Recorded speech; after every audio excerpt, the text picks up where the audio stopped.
Hello বন্ধুরা, আজ আমি নিয়ে এসেছি আপনাদের জন্য নতুন আরেকটি ভিডিও। আজ আমি গিয়েছিলাম কলকাতার নিউ মার্কেট। 1903 খ্রিস্টাব্দে 2রা ডিসেম্বর যেই মার্কেটটির নামকরণ করা হয় হগ মার্কেট হিসাবে। ব্রিটিশ আমলের বাঙালি সমাজ এই হগ সাহেবের নামেই অভিহিত করত এই মার্কেটটিকে।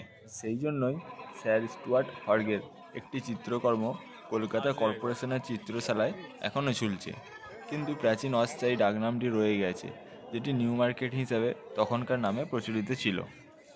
আর এখন সেই নিউ মার্কেট নামটি প্রভাবশালী নাম হিসাবে প্রমাণিত হয় এখনকার বাঙালিদের মধ্যে।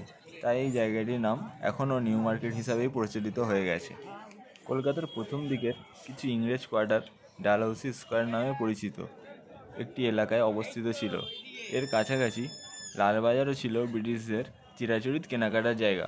আমি গিয়েছিলাম রবিবার, তাই এই নিউ মার্কেট চত্বরটায় যথেষ্ট ভিড় ছিল। ছুটির দিন ছিল, তাই মানুষের চাপটি এখানে বেশি ছিল।